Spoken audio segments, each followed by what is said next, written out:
Spécifiquement pour le métier d'échafaudeur, il va de soi qu'on s'est dit la distanciation ne pourra pas être respectée pendant les phases de travail.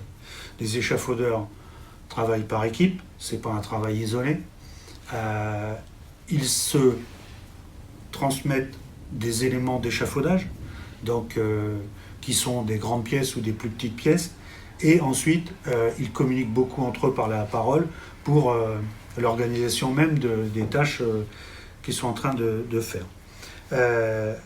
Donc les échafaudeurs ont décidé de mettre en place le port du masque systématique, ce qui permettait d'assurer le travail correctement. C'est-à-dire qu'on a donc été obligé d'attendre que les masques soient disponibles pour imaginer de relancer nos équipes.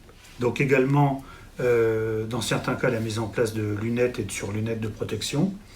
Les gants, bon, c'est pas pour un échafaudeur, c'est classique, donc les gants, bien sûr, indispensables.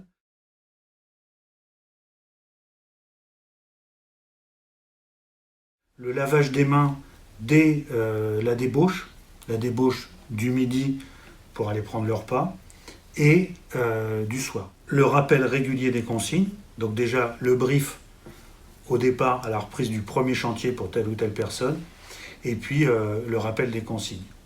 On a assorti ça de certains contrôles sur les chantiers, c'est pas, faut pas voir dans le terme contrôle quelque chose de péjoratif, mais c'est du contrôle, de la vérification, pour voir si les mesures sont respectées, parce que quand une personne ne respecte pas, il se met en danger, mais il met également en danger ses collègues et les autres corps d'État sur un chantier de bâtiment. Un point important également, on a incité tous nos personnels, que ce soit encadrants ou personnel de chantier, à respecter ces consignes également dans sa vie privée.